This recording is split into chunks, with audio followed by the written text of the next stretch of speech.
तर गाईस good morning. आत्ता just 6:30 वाजले आणि आता मी रेस कोर्सला जातो रनिंग करायला. आत्ता जस्ट रेस कोर्सला पोचले आणि आता रनिंग स्टार्ट करणार आहे.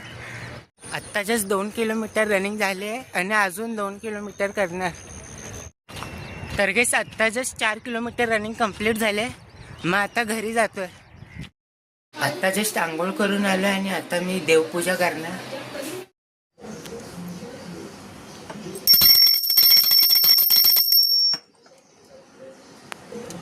आत्ता जस्ट देवपूजा झाली आणि आता मी ब्रेकफास्ट करतोय. पोहे आणि काकडी खातोय. तर गाईस आता 12:30 वाजले आणि आता मी जरा बँकेत गेलेलो. मग आता मी टायपिंगच्या क्लासला जातोय. आता 3 वाजले आणि आता जस्ट क्लासवरून निघालं आणि आता घरी जातो. तर गाईस आता घरी आले आणि आता जेवायला बसले. मटकीचं कालवण आणि चपाती खातोय.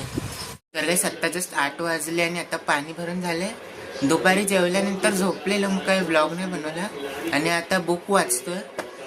तर गाईस आता 10:30 वाजले आणि आता मी खाली राऊंड मारायला आलोय आणि आजचे 18,000 स्टेप्स कंप्लीट झाले. मग भेटतो तुम्हाला उद्या एका नवीन ब्लॉगमध्ये. Thank you so much for watching.